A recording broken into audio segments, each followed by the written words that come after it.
Kanchan Outlook। Satnam Shri Waheguru ji. Comment section ਦੇ ਵਿੱਚ Waheguru type ਕਰਕੇ ਫਤਿਹ ਕਬੂਲ ਕਰੋ ਜੀ। ਵਾਹਿਗੁਰੂ ਜੀ ਕਾ ਖਾਲਸਾ, ਵਾਹਿਗੁਰੂ ਜੀ ਕੀ ਫਤਿਹ। ਤੁਸੀਂ ਆਪਣੇ ਸੁਝਾਅ ਅਤੇ ਸਵਾਲ ਵੀ ਕਮੈਂਟ ਕਰ ਸਕਦੇ ਹੋ। ਤੁਹਾਡੇ ਸੁਝਾਵਾਂ ਦੇ ਉੱਤੇ ਕੰਮ ਕਰਨ ਦੀ ਅਤੇ ਤੁਹਾਡੇ ਸਵਾਲਾਂ ਦੇ ਛੇਤੀ ਤੋਂ ਛੇਤੀ ਜਵਾਬ ਦੇਣ ਦੀ ਪੂਰੀ ਕੋਸ਼ਿਸ਼ ਕੀਤੀ ਜਾਏਗੀ। ਗੌੜੀ ਮਹਿਲਾ ਪੰਜਵਾਂ। ਧੋਤੀ ਖੋਲ ਵਿਛਾਏ ਹੇਠ, ਗਰਦਪ ਵਾਂਗੂ ਲਾਹੇ ਪੇਟ। ਇੱਥੇ ਪੰਡਤ ਦੀ ਗੱਲ ਹੋ ਰਹੀ ਹੈ, ਬ੍ਰਾਹਮਣ ਦੀ ਗੱਲ ਹੋ ਰਹੀ ਹੈ। ਪਹਿਲੀ ਵਾਰ ਪੰਕਤੀ ਪੜ੍ਹਨ ਤੇ ਤੁਹਾਨੂੰ ਇਹ ਲੱਗ ਸਕਦਾ ਹੈ ਕਿ ਇੱਥੇ ਨਿੰਦਾ ਕੀਤੀ ਗਈ ਹੈ, ਪਰ ਅਸਲ ਦੇ ਵਿੱਚ ਇਹ ਨਿੰਦਾ ਨਹੀਂ ਹੈ। ਜਦੋਂ ਅਸੀਂ ਇਸ ਸ਼ਬਦ ਦੀ ਆਖਰੀ ਪੰਕਤੀ ਪੜ੍ਹਾਂਗੇ ਤਾਂ ਸਾਡੀ ਇਹ ਕਨਫਿਊਜ਼ਨ ਦੂਰ ਹੋ ਜਾਏਗੀ। ਜੋ ਗੁਰੂ ਸਾਹਿਬ ਹਨ ਉਹ ਨਿੰਦਾ ਨਹੀਂ ਕਰਦੇ, ਉਹ ਜੋ ਸੱਚ ਹੈ ਉਹਨੂੰ ਦੱਸਦੇ ਨੇ ਤੇ ਨਾਲ ਨਾਲ ਇਹ ਵੀ ਦੱਸਦੇ ਨੇ ਕਿ ਜੋ ਪ੍ਰਮਾਤਮਾ ਹੈ ਉਹਦੀ ਰਜ਼ਾ ਤੋਂ ਬਾਹਰ ਨਹੀਂ ਹਨ। ਇਹ ਜੇ ਕਿਸੇ ਬਾਰੇ ਕੁਝ ਬੁਰਾ ਦੱਸਿਆ ਵੀ ਗਿਆ ਹੈ ਤਾਂ ਐਂਡ ਤੇ ਇਹ ਵੀ ਕਿਹਾ ਗਿਆ ਹੈ ਕਿ ਉਹ ਵੀ ਉਸ ਪ੍ਰਮਾਤਮਾ ਦੀ ਰਜ਼ਾ ਦੇ ਵਿੱਚ ਹੀ ਹੈ। ਸੋ ਇੱਥੇ ਗੱਲ ਹੋ ਰਹੀ ਹੈ ਪੰਡਤ ਦੀ ਕਿ ਜਦ ਉਹ ਸਰਾਧ ਆਦਿਕ ਦਾ ਜੋ ਕਾਰਜ ਹੁੰਦਾ ਹੈ ਉਹ ਕਰਨ ਦੇ ਲਈ ਕਿਸੇ ਜਜਮਾਨ ਦੇ ਘਰ ਜਾਂਦੇ ਨੇ ਤਾਂ ਆਪਣੀ ਧੋਤੀ ਖੋਲ੍ਹ ਕੇ, ਧੋਤੀ ਦਾ ਕੁਝ ਹਿੱਸਾ ਖੋਲ੍ਹ ਕੇ ਹੇਠਾਂ ਵਿਛਾ ਲੈਂਦੇ ਨੇ, ਸੱਜ ਕੇ ਬੈਠ ਜਾਂਦੇ ਨੇ ਖਾਣਾ ਛਕਣ ਦੇ ਲਈ। ਤਾਂ ਜੋ ਇਹ ਪੰਕਤੀ ਹੈ ਕਿ ਗਰਦਪ ਵਾਂਗੂ ਲਾਹੇ ਪੇਟ, ਗਰਦਪ ਤੋਂ ਭਾਵ ਗਧਾ, ਕਿ ਗਧੇ ਵਾਂਗ ਆਪਣਾ ਪੇਟ ਭਰਨਾ ਸ਼ੁਰੂ ਕਰ ਦਿੰਦੇ ਨੇ।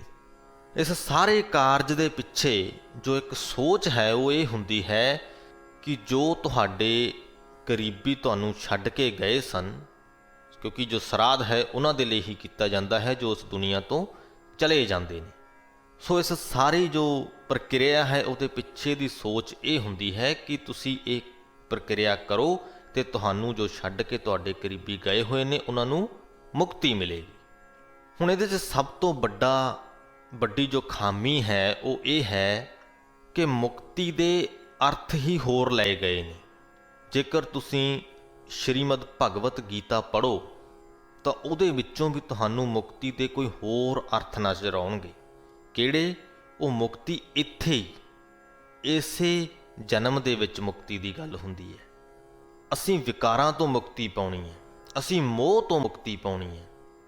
ਜੋ ਭਗਵਤ ਗੀਤਾ ਦਾ ਇੱਕ ਸੈਂਟਰਲ ਵਿਚਾਰ ਹੈ ਉਹ ਇਹੀ ਹੈ ਕਿ ਅਸੀਂ ਮੁਕਤੀ ਹਾਸਲ ਕਰਨੀ ਹੈ ਇਹਨਾਂ ਵਿਕਾਰਾਂ ਤੋਂ, ਮੋਹ ਤੋਂ। ਇਹ ਜੋ ਮਟੀਰੀਅਲਿਸਟਿਕ, ਜੋ ਦੁਨਿਆਵੀ ਚੀਜ਼ਾਂ ਦੇ ਨਾਲ ਅਸੀਂ ਮੋਹ ਕਰਦੇ ਹਾਂ ਉਹਦੇ ਤੋਂ ਅਸੀਂ ਮੁਕਤੀ ਹਾਸਲ ਕਰਨੀ ਹੈ। ਅਤੇ ਉਹ ਮੁਕਤੀ ਇਸੇ ਜਨਮ ਦੇ ਵਿੱਚ ਕਰਨੀ ਹੈ, ਆਪਣੀ ਮੌਤ ਤੋਂ ਪਹਿਲਾਂ ਕਰਨੀ ਹੈ। ਅਤੇ ਜੋ ਮੌਤ ਤੋਂ ਬਾਅਦ ਵਾਲੀ ਮੁਕਤੀ ਨੂੰ ਲੈ ਕੇ ਇਹ ਸਰਾਧ ਆਦਿਕ ਕਾਰਜ ਹੁੰਦੇ ਹਨ ਉਹਨਾਂ ਦੀ ਗੱਲ ਇੱਥੇ ਗੁਰੂ ਜੀ ਕਰਦੇ ਪਏ ਨੇ ਕਿ ਧੋਤੀ ਖੋਲ ਵਿਛਾਏ ਹੇਠ, ਗਰਦਪ ਵਾਂਗੂ ਲਾਹੇ ਪੇਟ, ਬਿਨ ਕਰਤੂਤੀ ਮੁਕਤ ਨਾ ਪਾਈਐ, ਮੁਕਤ ਪਦਾਰਥ ਨਾਮ ਧਿਆਈਐ ਰਹਾਉ।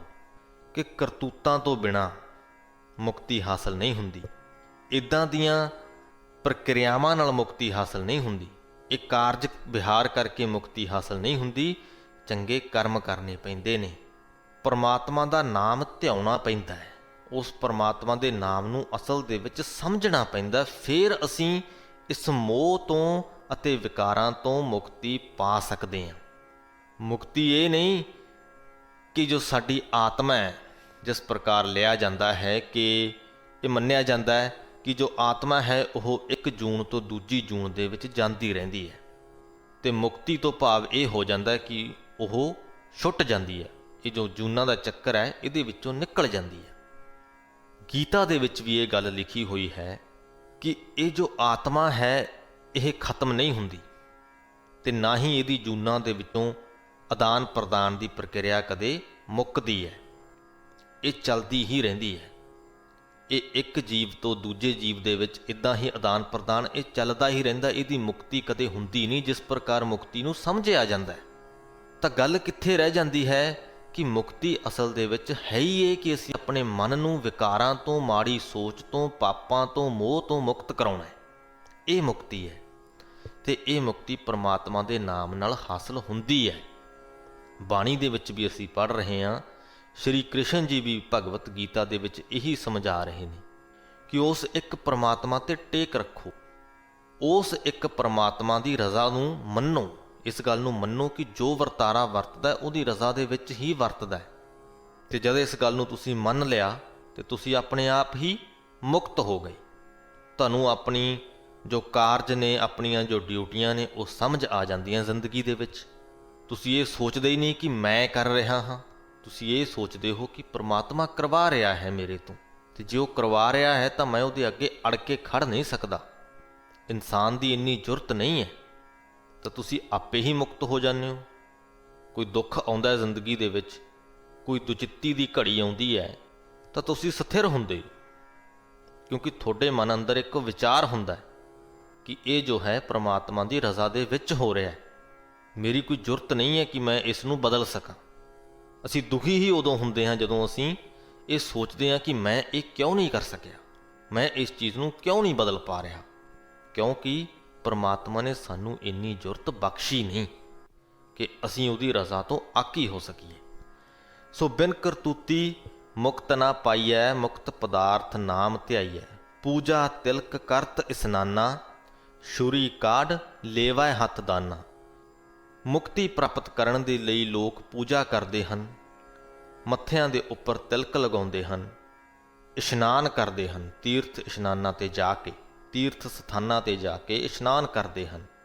ਤੇ ਜੋ ਪੰਡਤ ਹੈ ਉਹ ਛੁਰੀ ਦਿਖਾ ਕੇ, ਹੁਣ ਛੁਰੀ ਦਿਖਾਉਣ ਤੋਂ ਭਾਵ ਇੱਥੇ ਫਿਜ਼ੀਕਲੀ ਇਹ ਨਹੀਂ ਕਿ ਉਹ ਛੁਰੀ ਦਿਖਾ ਕੇ ਦਾਨ ਲੈਂਦੇ ਨੇ। ਇਸ ਗੱਲ ਦੇ ਪਿੱਛੇ ਸੰਦਰਭ ਹੈ ਕਿ ਇੱਕ ਧੋਖਾ ਦੇ ਕੇ ਦਾਨ ਲਿਆ ਜਾਂਦਾ ਹੈ। ਤੁਹਾਨੂੰ ਇਹ ਕਿਹਾ ਜਾਂਦਾ ਹੈ ਕਿ ਸਾਨੂੰ ਦਾਨ ਕਰੋ ਤੇ ਤੁਹਾਡੇ ਜੋ ਪਿਤਾ ਪੁਰਖੇ ਹਨ ਉਹਨਾਂ ਨੂੰ ਮੁਕਤੀ ਮਿਲੇਗੀ, ਕਿ ਇਹ ਜੋ ਦਾਨ ਪੁੰਨ ਦਾ ਕਾਰਜ ਤੁਸੀਂ ਕਰ ਰਹੇ ਹੋ ਉਹਦੇ ਨਾਲ ਉਹਨਾਂ ਨੂੰ ਮੁਕਤੀ ਮਿਲੇਗੀ। ਇੱਕ ਧੋਖਾ ਹੈ। ਇਸੇ ਲਈ ਲਿਖਿਆ ਕਿ ਛੁਰੀ ਕਾਢ ਲੇਵੈ ਹੱਥ ਦਾਨਾ। ਵੇਦ ਪੜ੍ਹੈ ਮੁਖ ਮੀਠੀ ਬਾਣੀ, ਜੀਆਂ ਕੋਹਤ ਨਾ ਸੰਗੈ ਪ੍ਰਾਣੀ। ਕਿ ਜੋ ਪੰਡਤ ਹੈ ਵੈਸੇ ਤਾਂ ਵੇਦ ਪੜ੍ਹਦਾ ਹੈ, ਮਿੱਠੀ ਬਾਣੀ, ਮਿੱਠੀ ਬੋਲੀ ਦੇ ਨਾਲ ਵੇਦਾਂ ਦੇ ਸ਼ਬਦਾਂ ਨੂੰ ਉਚਾਰਦਾ ਹੈ, ਪਰ ਜੀਵਾਂ ਦੇ ਨਾਲ ਧੋਖਾ ਕਰਨ ਵੇਲੇ ਇਹ ਸੰਗਦਾ ਨਹੀਂ। ਜੀਆਂ ਕੋਹਤ ਤੋਂ ਭਾਵ ਜੀਵਾਂ ਦੇ ਨਾਲ ਧੋਖਾ ਕਰਨ ਦੇ ਸਮੇਂ ਨਾ ਸੰਗੈ ਪ੍ਰਾਣੀ, ਉਦੋਂ ਨਹੀਂ ਸੰਗਦਾ, ਉਦੋਂ ਧੋਖਾ ਕਰ ਜਾਂਦਾ ਹੈ। ਕਹੋ ਨਾਨਕ ਜਿਸ ਕਿਰਪਾ ਧਾਰੈ, ਹਿਰਦਾ ਸੁਧ ਬ੍ਰਹਮ ਵਿਚਾਰੈ। ਇਸ ਪੰਕਤੀ ਦੇ ਵਿੱਚ ਗੁਰੂ ਜੀ ਕਹਿੰਦੇ ਨੇ ਕਿ ਜਿਸ ਇਨਸਾਨ ਦੇ ਉੱਪਰ ਉਹ ਪ੍ਰਮਾਤਮਾ ਖੁਦ ਕਿਰਪਾ ਕਰਦਾ ਹੈ, ਕਹੋ ਨਾਨਕ ਜਿਸ ਕਿਰਪਾ ਧਾਰੈ, ਹਿਰਦਾ ਸੁਧ ਬ੍ਰਹਮ ਵਿਚਾਰੈ। ਉਸੇ ਦਾ ਹੀ ਹਿਰਦਾ ਸ਼ੁੱਧ ਹੁੰਦਾ ਹੈ, ਉਹੀ ਦੂਜਿਆਂ ਦੇ ਨਾਲ ਧੋਖੇ ਕਰਨ ਤੋਂ ਆਪਣੇ ਆਪ ਨੂੰ ਵਰਜਦਾ ਹੈ, ਉਹੀ ਉਸ ਬ੍ਰਹਮ ਨੂੰ ਵਿਚਾਰਦਾ ਹੈ, ਉਸ ਪਰਮਾਤਮਾ ਦੀ ਵਿਚਾਰ ਕਰਦਾ ਹੈ। ਤੇ ਜੋ ਪੰਡਤ ਹੈ, ਜੇਕਰ ਉਹ ਧੋਖਾ ਕਰ ਰਿਹਾ ਹੈ ਲੋਕਾਂ ਦੇ ਨਾਲ, ਤਾਂ ਉਹਦੇ ਤੇ ਹਜੇ ਪ੍ਰਮਾਤਮਾ ਦੀ ਕਿਰਪਾ ਨਹੀਂ ਹੋਈ। ਜਦ ਹੋ ਗਈ ਤਾਂ ਉਹਨੇ ਆਪਣੇ ਆਪ ਹੀ ਸਮਝ ਜਾਣਾ, ਉਹਦੇ ਵੱਸ ਦੀ ਗੱਲ ਨਹੀਂ ਹੈ ਜੇ ਉਹ ਅਜਿਹਾ ਕਰ ਰਿਹਾ ਤਾਂ। ਹੁਣ ਸਭ ਤੋਂ ਵੱਡੀ ਤਰਾਸਦੀ ਜੇ ਅਸੀਂ ਦੇਖੀਏ ਤਾਂ ਉਹ ਇਹ ਹੈ ਕਿ ਗੁਰੂ ਸਾਹਿਬਾਨਾਂ ਨੇ ਸਾਨੂੰ ਇਹਨਾਂ ਚੀਜ਼ਾਂ 'ਚੋਂ ਕੱਢਿਆ। ਬਾਣੀ ਦੇ ਵਿੱਚ ਬਾਰ-ਬਾਰ ਇਹ ਚੀਜ਼ਾਂ ਲਿਖੀਆਂ ਗਈਆਂ ਨੇ, ਤੇ ਅੱਜ ਅਸੀਂ ਗਿਣ ਮਿੱਥ ਕੇ ਪਾਠ ਕਰਦੇ ਹਾਂ, ਗਿਣਤੀਆਂ ਕਰ ਕਰਕੇ ਪਾਠ ਕਰਦੇ ਹਾਂ ਕਿ ਜੀ 100 ਪਾਠ ਕਰ ਲਓ ਜਾਂ 1000 ਪਾਠ ਕਰ ਲਓ ਤੇ ਮੁਕਤੀ ਹਾਸਲ ਹੋ ਜਾਏਗੀ। ਨਹੀਂ ਹੋਣੀ। ਜਦ ਤੱਕ ਤੁਸੀਂ ਜੋ ਬਾਣੀ ਪੜ੍ਹਦੇ ਪਏ ਹੋ, 1000 ਵਾਰ ਵੀ ਪੜ੍ਹ ਲਵੋ, ਲੱਖ ਵਾਰ ਵੀ ਪੜ੍ਹ ਲਵੋ, ਜਦ ਤੱਕ ਉਹਨੂੰ ਸਮਝਿਆ ਹੀ ਨਹੀਂ, ਤੋਤੇ ਵਾਂਗ ਬਾਣੀ ਨੂੰ ਰਟਣ ਦਾ ਕੋਈ ਫਾਇਦਾ ਨਹੀਂ। ਉਹਨੂੰ ਸਮਝੋਗੇ ਤਾਂ ਬੇਸ਼ੱਕ ਇੱਕ ਵਾਰੀ ਹੀ ਪੜ੍ਹ ਲਵੋ, ਮੁਕਤੀ ਹੋ ਜਾਏਗੀ, ਬਾਰ-ਬਾਰ ਪੜ੍ਹਨ ਦੀ ਲੋੜ ਹੀ ਨਹੀਂ। ਪਰ ਜੇ ਸਮਝਣਾ ਹੀ ਨਹੀਂ, ਫਿਰ ਭਾਵੇਂ ਲੱਖ ਵਾਰ ਪੜ੍ਹ ਲਵੋ, ਮੁਕਤੀ ਤਾਂ ਵੀ ਨਹੀਂ ਹੋਣੀ। ਫਸੇ ਤੁਸੀਂ ਤਾਂ ਵੀ ਵਿਕਾਰਾਂ ਦੇ ਵਿੱਚ ਹੀ ਰਹਿਣਾ, ਲੱਖ ਵਾਰ ਪਾਠ ਕਰਨ ਦੇ ਬਾਵਜੂਦ ਵੀ। ਸੋ ਕੋਸ਼ਿਸ਼ ਕਰੀਏ ਕਿ ਬਾਣੀ ਨੂੰ ਪੜ੍ਹੀਏ ਤਾਂ ਉਹਨੂੰ ਸਮਝੀਏ, ਤਾਂ ਕਿ ਉਹਦਾ ਕੋਈ ਫਾਇਦਾ ਵੀ ਸਾਨੂੰ ਹੋ ਸਕੇ, ਤਾਂ ਕਿ ਅਸੀਂ ਵਿਕਾਰਾਂ ਤੋਂ ਆਪਣੇ ਆਪ ਨੂੰ ਮੁਕਤ ਕਰ ਸਕੀਏ। ਗਿਣਤੀਆਂ ਜਾਂ ਮਿੱਥੇ ਹੋਏ ਧਾਰਮਿਕ ਕਾਰਜਾਂ ਦੇ ਵਿੱਚ ਅਸੀਂ ਨਾ ਪਈਏ। ਗੌੜੀ ਮਹਿਲਾ ਪੰਜਵਾਂ। ਥਿਰ ਘਰ ਵੈਸੋ ਹਰ ਜਨ ਪਿਆਰੇ, ਸਤਿਗੁਰ ਤੁਮਰੇ ਕਾਜ ਸਵਾਰੇ। ਰਹਾਓ। ਆਪਣੇ ਹਿਰਦੇ ਘਰ ਦੇ ਵਿੱਚ ਉਸ ਪਰਮਾਤਮਾ ਨੂੰ ਵਸਾਓ ਕਿ ਹੇ ਪਿਆਰੇ, ਆਪਣੇ ਹਿਰਦੇ ਘਰ ਦੇ ਵਿੱਚ ਉਸ ਹਰੀ ਜਨ ਨੂੰ ਵਸਾ ਤੇ ਇਸ ਗੱਲ ਤੇ ਨਿਸ਼ਚਾ ਰੱਖ ਕੇ ਸਤਿਗੁਰ ਤੁਮਰੇ ਕਾਜ ਸਵਾਰੇ, ਕਿ ਉਸ ਪਰਮਾਤਮਾ ਨੇ ਸਾਡੇ ਕਾਰਜ ਸਵਾਰ ਦਿੱਤੇ ਹਨ। ਦੁਸ਼ਟ ਦੂਤ ਪਰਮੇਸ਼ਰ ਮਾਰੇ, ਜਨ ਕੀ ਪੈਜ ਰੱਖੀ ਕਰਤਾਰੇ। ਇਸ ਗੱਲ ਤੇ ਵੀ ਨਿਸ਼ਚਾ ਰੱਖ ਕਿ ਤੂੰ ਪਰਮਾਤਮਾ ਦਾ ਨਾਮ ਜਪਿਆ ਸੀ ਤਾਂ ਪਰਮਾਤਮਾ ਨੇ ਤੇਰੇ ਦੁਸ਼ਟ ਦੁੱਖ, ਤੇਰੇ ਦੁੱਖ ਰੋਗ ਸਭ ਦੂਰ ਕਰ ਦਿੱਤੇ ਨੇ, ਤੇਰੀ ਇੱਜ਼ਤ ਰੱਖ ਲਈ ਹੈ। ਬਾਦਸ਼ਾ ਸਾਹ ਸਭ ਵਸ ਕਰ ਦੀਨੇ, ਅੰਮ੍ਰਿਤ ਨਾਮ ਮਹਾਰਸ ਪੀਨੇ। ਜੋ ਪਰਮਾਤਮਾ ਦੇ ਸੇਵਕ ਨੇ ਉਹਨਾਂ ਨੂੰ ਪਰਮਾਤਮਾ ਸ਼ਾਹਾਂ ਬਾਦਸ਼ਾਹਾਂ ਵੱਲੋਂ ਬੇਮੁਥਾਜ ਕਰ ਦਿੰਦਾ ਹੈ। ਉਹਨਾਂ ਨੂੰ ਕਿਸੇ ਦੀ ਮੁਥਾਜੀ ਨਹੀਂ ਰਹਿ ਜਾਂਦੀ। ਉਹ ਉਸ ਪਰਮਾਤਮਾ ਦੇ ਨਾਮ ਰਸ ਦੇ ਵਿੱਚ ਹੀ ਮਸਤ ਰਹਿੰਦੇ ਹਨ, ਆਨੰਦਿਤ ਰਹਿੰਦੇ ਹਨ। ਨਿਰਭਉ ਹੋਏ ਭਜੋ ਭਗਵਾਨ, ਸਾਧ ਸੰਗਤ ਮਿਲ ਕੀਨੋ ਦਾਨ। ਉਸ ਪਰਮਾਤਮਾ ਨੇ ਕਿਰਪਾ ਕੀਤੀ ਹੈ, ਸਾਨੂੰ ਦਾਤ ਬਖਸ਼ੀ ਹੈ ਸਾਧ ਸੰਗਤ ਦੀ, ਤਾਂ ਸਾਡਾ ਫਰਜ਼ ਬਣਦਾ ਹੈ ਕਿ ਸਾਧ ਸੰਗਤ ਦੇ ਵਿੱਚ ਬੈਠ ਕੇ ਜੁੜ ਕੇ ਨਿਰਭਉ ਹੋ ਕੇ, ਨਿਡਰ ਹੋ ਕੇ ਉਸ ਪਰਮਾਤਮਾ ਦਾ ਨਾਮ ਜਪੀਏ, ਉਹਦੀ ਭਗਤੀ ਕਰੀਏ, ਉਹਦਾ ਭਜਨ ਕਰੀਏ। ਸਰਨ ਪਰੇ ਪ੍ਰਭ ਅੰਤਰਜਾਮੀ, ਨਾਨਕ ਓਟ ਪਕਰੀ ਪ੍ਰਭ ਸਾਮੀ। ਹੇ ਨਾਨਕ, ਇਹ ਆਖ ਕਿ ਹੇ ਪਰਮਾਤਮਾ, ਮੈਂ ਤੇਰੀ ਸ਼ਰਨ ਦੇ ਵਿੱਚ ਆਇਆ ਹਾਂ, ਮੈਂ ਤੇਰਾ ਆਸਰਾ ਤੱਕਿਆ ਹੈ, ਮੈਂ ਤੇਰੀ ਹੀ ਓਟ ਪਕੜੀ ਹੈ। ਗੌੜੀ ਮਹਿਲਾ ਪੰਜਵਾਂ। ਹਰ ਸੰਗ ਰਾਤੇ ਭਾਹੇ ਨਾ ਜਲੈ, ਹਰ ਸੰਗ ਰਾਤੇ ਮਾਇਆ ਨਹੀਂ ਛਲੈ। ਹਰ ਸੰਗ ਰਾਤੇ ਨਹੀਂ ਡੂਬੈ ਜਲਾ, ਹਰ ਸੰਗ ਰਾਤੇ ਸੁਫਲ ਫਲਾ।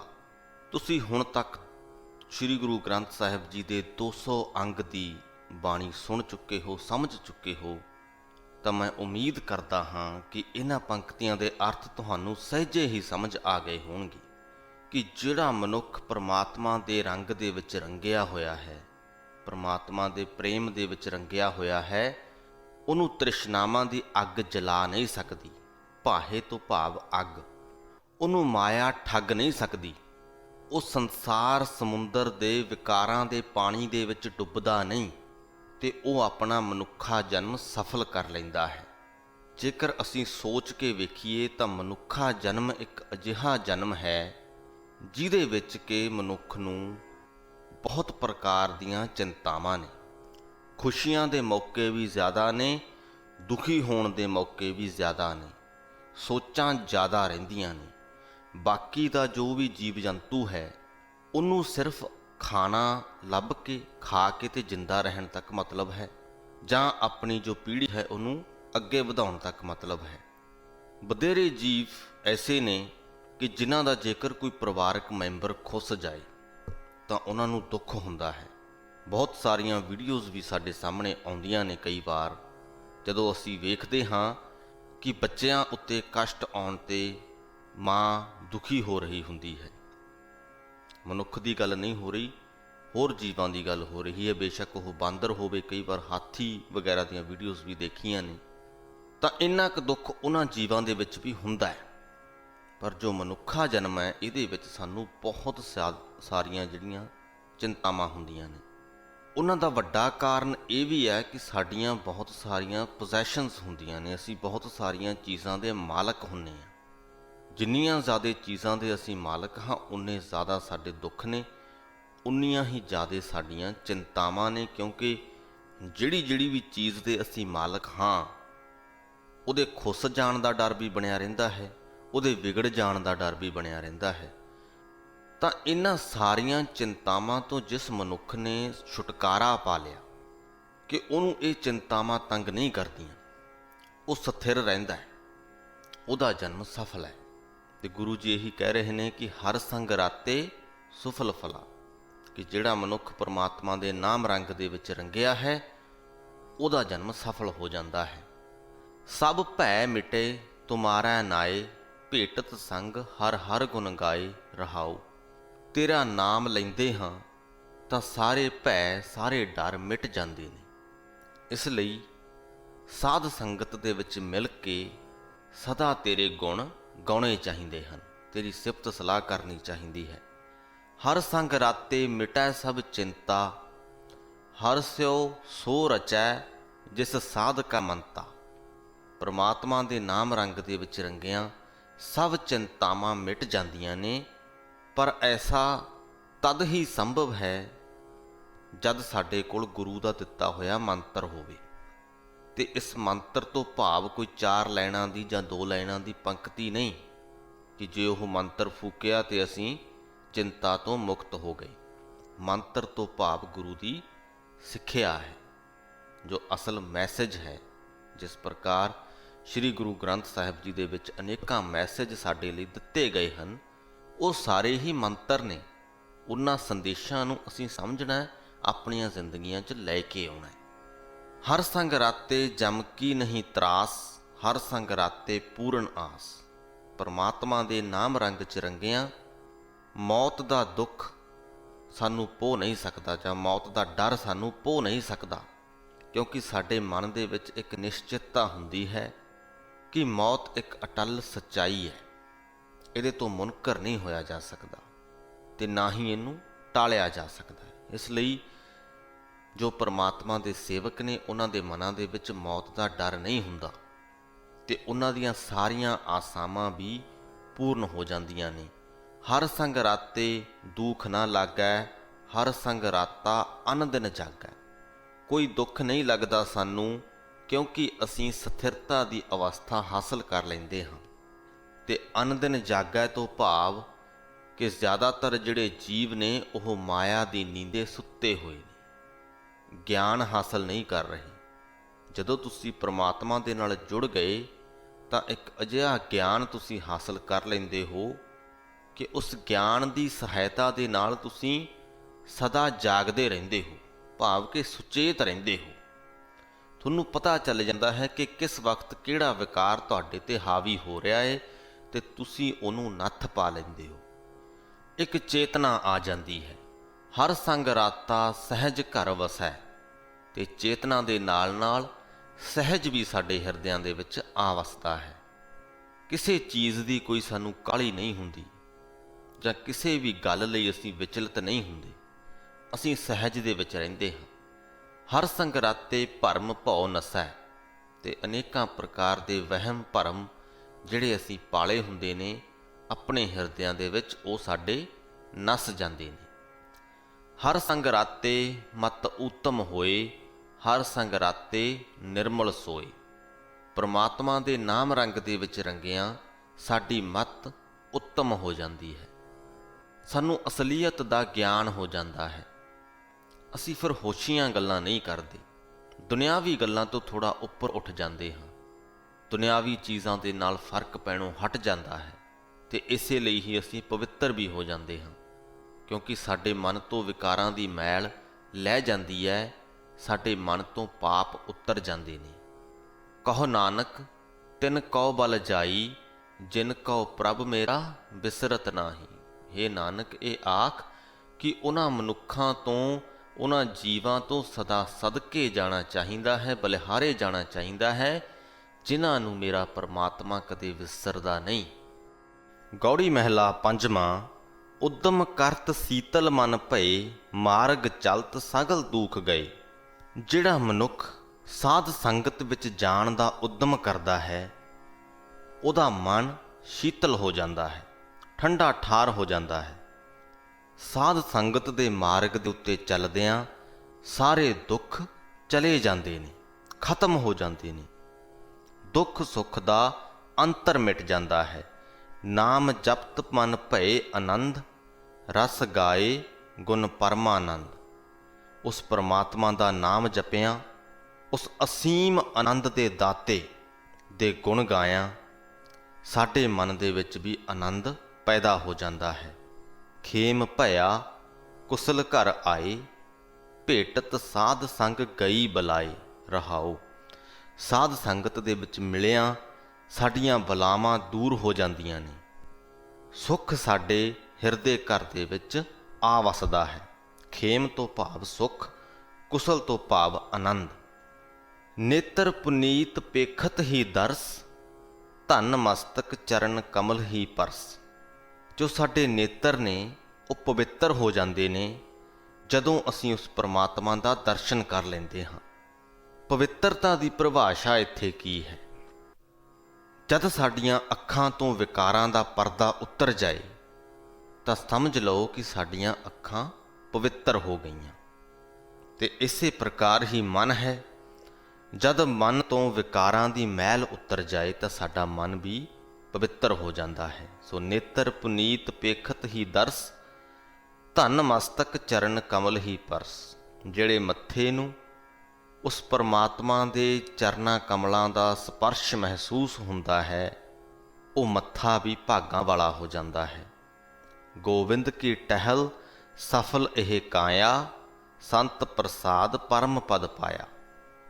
ਪਰਮਾਤਮਾ ਦੀ ਸੇਵਾ ਭਗਤੀ ਕਰਨ ਦੇ ਨਾਲ ਸਾਡਾ ਇਹ ਸਰੀਰ ਸਫਲ ਹੋ ਜਾਂਦਾ ਹੈ ਤੇ ਗੁਰੂ ਦੀ ਕਿਰਪਾ ਦੇ ਨਾਲ ਅਸੀਂ ਪਰਮ ਪਦ ਹਾਸਲ ਕਰ ਲੈਂਦੇ ਹਾਂ, ਉੱਚੀ ਆਤਮਿਕ ਅਵਸਥਾ ਹਾਸਲ ਕਰ ਲੈਂਦੇ ਹਾਂ। ਜਨ ਕੀ ਕੀਨੀ ਆਪ ਸਹਾਏ, ਸੁਖ ਪਾਇਆ ਲਗ ਦਾਸੈ ਪਾਏ। ਜਿਨ੍ਹਾਂ ਮਨੁੱਖਾਂ ਦੇ ਕਾਰਜ ਦੇ ਵਿੱਚ ਉਹ ਪਰਮਾਤਮਾ ਆਪ ਸਹਾਈ ਹੁੰਦਾ ਹੈ, ਉਹ ਮਨੁੱਖ ਪਰਮਾਤਮਾ ਦੇ ਸੇਵਕਾਂ ਦੇ, ਦਾਸਾਂ ਦੇ ਪੈਰੀਂ ਲੱਗ ਕੇ ਸੁਖ ਪ੍ਰਾਪਤੀ ਕਰ ਲੈਂਦੇ ਹਨ। ਆਪ ਗਿਆ ਤਾਂ ਆਪੈ ਭਏ, ਕਿਰਪਾ ਨਿਧਾਨ ਕੀ ਸਰਨੀ ਪਈ। ਦਇਆ ਦੇ ਖਜ਼ਾਨੇ, ਕਿਰਪਾ ਨਿਧਾਨ ਤੋਂ ਭਾਵ ਦਇਆ ਦੇ ਖਜ਼ਾਨੇ ਪਰਮਾਤਮਾ ਦੀ ਸ਼ਰਨ ਦੇ ਵਿੱਚ ਪਿਆਂ ਅਸੀਂ ਆਪਣਾ ਆਪਾ ਭਾਵ ਗਵਾ ਲੈਂਦੇ ਹਾਂ। ਤੇ ਜਦ ਆਪਾ ਭਾਵ ਗਵਾ ਲਿਆ ਤਾਂ ਸੁੱਖ ਆਨੰਦ ਆਪਣੇ ਆਪ ਹੀ ਸਾਡੇ ਅੰਦਰ ਆ ਵਸਦੇ ਨੇ। ਸਾਡੇ ਬਹੁਤ ਸਾਰੇ ਦੁੱਖਾਂ ਦਾ ਕਾਰਨ ਹੀ ਸਾਡਾ ਆਪਾ ਭਾਵ ਹੁੰਦਾ ਹੈ। ਜਦੋਂ ਅਸੀਂ ਸੋਚਦੇ ਹਾਂ ਕਿ ਮੇਰਾ ਇਹ ਨੁਕਸਾਨ ਹੋ ਗਿਆ, ਮੇਰੇ ਤੋਂ ਇਹ ਗਲਤੀ ਹੋ ਗਈ, ਮੈਂ ਇਹ ਨਹੀਂ ਕਰ ਸਕਿਆ, ਮੈਂ ਆਹ ਹਾਸਲ ਨਹੀਂ ਕਰ ਸਕਿਆ, ਇਹ ਜਿਹੜੀ ਮੈਂ ਹੈ ਇਹੀ ਸਾਡੇ ਦੁੱਖਾਂ ਦਾ ਕਾਰਨ ਬਣਦੀ ਹੈ। ਤੇ ਪਰਮਾਤਮਾ ਦੀ ਸ਼ਰਨ ਪਏ ਬਿਨਾਂ ਇਸ ਮੈਂ ਨੂੰ ਖਤਮ ਕਰਨਾ ਔਖਾ ਹੈ। ਜੋ ਚਾਹਤ ਸੋਈ ਜਬ ਪਾਇਆ, ਤਬ ਢੂੰਡਨ ਕਹਾਂ ਕੋ ਜਾਇਆ। ਪਰਮਾਤਮਾ ਨੂੰ ਲੱਭਣ ਦੇ ਲਈ ਦੁਨੀਆ ਬਹੁਤ ਦੂਰ ਦੂਰ ਜਾਂਦੀ ਹੈ। ਜੰਗਲਾਂ ਦੇ ਵਿੱਚ ਜਾ ਜਾ ਕੇ ਸਮਾਧੀਆਂ ਲਾਉਂਦੇ ਹਨ, ਆਪਣੇ ਪਰਿਵਾਰ ਤੋਂ ਦੂਰ ਜਾ ਜਾ ਕੇ ਬੈਠਦੇ ਹਨ ਤਾਂ ਕਿ ਉਹ ਪਰਿਵਾਰ ਦੇ ਮੋਹ ਚੋਂ ਬਾਹਰ ਨਿਕਲ ਸਕਣ। ਪਰ ਹੁਣ ਮੋਹ ਕੋਈ ਫਿਜ਼ੀਕਲ ਚੀਜ਼ ਨਹੀਂ ਹੈ, ਸਰੀਰਕ ਚੀਜ਼ ਨਹੀਂ ਹੈ ਕਿ ਜਿਹਦੇ ਤੋਂ ਅਸੀਂ ਦੂਰ ਹੋ ਸਕੀਏ। ਜ਼ਰੂਰੀ ਨਹੀਂ ਕਿ ਜੇ ਤੁਸੀਂ ਪਰਿਵਾਰ ਤੋਂ ਦੂਰ ਹੋ ਗਏ ਤਾਂ ਤੁਹਾਡਾ ਮੋਹ ਘਟ ਜਾਏਗਾ, ਬਲਕਿ ਵੱਧ ਬੇਸ਼ੱਕ ਜਾਏ। ਤੇ ਜਿਨ੍ਹਾਂ ਨੇ ਮੋਹ ਵਿਕਾਰ ਤੋਂ ਬਚਣਾ ਹੈ, ਉਹ ਪਰਿਵਾਰ ਦੇ ਵਿੱਚ ਰਹਿੰਦਿਆਂ ਹੋਇਆਂ ਵੀ ਬਚ ਜਾਂਦੇ ਨੇ। ਜਿਨ੍ਹਾਂ ਨੇ ਪਰਮਾਤਮਾ ਨੂੰ ਲੱਭਣਾ ਹੈ, ਉਹ ਆਪਣੇ ਹਿਰਦੇ ਘਰ ਦੇ ਵਿੱਚੋਂ ਹੀ ਲੱਭ ਲੈਂਦੇ ਨੇ। ਉਹੀ ਗੱਲ ਗੁਰੂ ਜੀ ਕਰਦੇ ਪਏ ਹਨ ਕਿ ਜੋ ਚਾਹਤ ਸੋਈ ਜਬ ਪਾਇਆ, ਕਿ ਪਰਮਾਤਮਾ ਦੀ ਚਾਹਤ ਹੈ ਸਾਨੂੰ, ਅਸੀਂ ਚਾਹੁੰਦੇ ਹਾਂ ਉਸ ਪਰਮਾਤਮਾ ਨੂੰ ਮਿਲਣਾ, ਉਹਨੂੰ ਸਮਝਣਾ। ਤੇ ਜਦੋਂ ਅਸੀਂ ਆਪਣੇ ਅੰਦਰੋਂ ਹੀ ਉਹਨੂੰ ਲੱਭ ਲਿਆ, ਤਬ ਢੂੰਡਣ ਕਹਾਂ ਕੋ ਜਾਇਆ, ਤਾਂ ਫਿਰ ਉਹਨੂੰ ਲੱਭਣ ਦੇ ਲਈ ਅਸੀਂ ਕਿੱਥੇ ਜਾਣਾ? ਲੋੜ ਹੀ ਨਹੀਂ ਪੈਂਦੀ। ਅਸਥਿਰ ਭਏ ਬਸੇ ਸੁਖ ਆਸਨ, ਗੁਰ ਪ੍ਰਸਾਦ ਨਾਨਕ ਸੁਖ ਬਾਸਨ। ਜਦੋਂ ਅਸੀਂ ਉਸ ਪਰਮਾਤਮਾ ਨੂੰ ਆਪਣੇ ਅੰਦਰੋਂ ਹੀ ਲੱਭ ਲਿਆ ਤਾਂ ਅਸੀਂ ਅਡੋਲ ਚਿੱਤ ਹੋ ਜਾਂਦੇ ਹਾਂ। ਸਥਿਰ ਆਨੰਦ ਦੀ ਅਵਸਥਾ ਸਾਡੇ ਅੰਦਰ ਬਣੀ ਰਹਿੰਦੀ ਹੈ। ਗੁਰੂ ਦੀ ਕਿਰਪਾ ਦੇ ਨਾਲ ਅਸੀਂ ਸਦਾ ਹੀ ਸੁੱਖਾਂ ਦੇ ਵਿੱਚ ਵਸਣ ਵਾਲੇ ਹੋ ਜਾਂਦੇ ਹਾਂ, ਕਦੇ ਦੁਖੀ ਨਹੀਂ ਹੁੰਦੇ। ਸੋ ਇਸ ਦੇ ਨਾਲ ਹੀ ਸ੍ਰੀ ਗੁਰੂ ਗ੍ਰੰਥ ਸਾਹਿਬ ਜੀ ਦੇ 201ਵੇਂ ਅੰਗ ਦੀ ਬਾਣੀ ਦੀ ਵਿਆਖਿਆ ਦੀ ਸਮਾਪਤੀ ਹੁੰਦੀ ਹੈ ਜੀ। ਇਸ ਅੰਗ ਦੀ ਬਾਣੀ ਦੇ ਵਿੱਚ ਅਸੀਂ ਮਿੱਥੇ ਹੋਏ ਧਾਰਮਿਕ ਕਾਰਜਾਂ ਦੇ ਬਾਰੇ 'ਚ ਗੱਲਬਾਤ ਕੀਤੀ, ਮੁਕਤੀ ਦੇ ਬਾਰੇ 'ਚ ਗੱਲਬਾਤ ਕੀਤੀ ਤੇ ਮੁਕਤੀ ਦੇ ਨਾਂ 'ਤੇ ਹੋਣ ਵਾਲੀਆਂ ਠੱਗੀਆਂ ਦੇ ਬਾਰੇ 'ਚ ਵੀ ਗੱਲਬਾਤ ਕੀਤੀ। ਸੋ ਇੱਕ ਵਾਰ ਫਿਰ ਦੁਹਰਾਉਂਦੇ ਹਾਂ ਕਿ ਇਹ ਜੋ ਮੁਕਤੀ ਦਾ ਸਾਰਾ ਕਨਸੈਪਟ ਹੈ, ਇਹ ਸਾਡੇ ਇਸ ਜਨਮ 'ਤੇ ਹੀ ਲਾਗੂ ਹੁੰਦਾ ਹੈ। ਇਹ ਮੁਕਤੀ ਮੌਤ ਤੋਂ ਬਾਅਦ ਦੀ ਨਹੀਂ, ਬਲਕਿ ਜਿਉਂਦੇ ਜੀ ਆਪਣੇ ਮਨ ਨੂੰ ਵਿਕਾਰਾਂ ਤੋਂ ਮੁਕਤ ਕਰਨ ਦੀ ਗੱਲ ਹੈ। ਜੇ ਅਸੀਂ ਇਹ ਕਰ ਲਿਆ, ਆਪਣੇ ਆਪ ਨੂੰ ਵਿਕਾਰਾਂ ਤੋਂ, ਦੁੱਖਾਂ ਤੋਂ ਮੁਕਤ ਕਰ ਲਿਆ, ਤਾਂ ਸਮਝ ਲਓ ਕਿ ਅਸੀਂ ਮੁਕਤੀ ਪ੍ਰਾਪਤ ਕਰ ਲਈ। ਸੋ ਉਮੀਦ ਕਰਦੇ ਹਾਂ ਇਹ ਸਾਰੀ ਗੱਲਬਾਤ ਆਪ ਜੀ ਨੂੰ ਸਮਝ ਦੇ ਵਿੱਚ ਆ ਗਈ ਹੋਏਗੀ। ਵੀਡੀਓ ਨੂੰ ਅੰਤ ਤੱਕ ਵੇਖਣ ਸੁਣਨ ਦੇ ਲਈ ਤੁਹਾਡਾ ਬਹੁਤ ਬਹੁਤ ਧੰਨਵਾਦ ਹੈ ਜੀ। ਇੱਥੇ ਹੀ ਫਤਿਹ ਕਬੂਲ ਕਰੋ। ਵਾਹਿਗੁਰੂ ਜੀ ਕਾ ਖਾਲਸਾ, ਵਾਹਿਗੁਰੂ ਜੀ ਕੀ ਫਤਿਹ।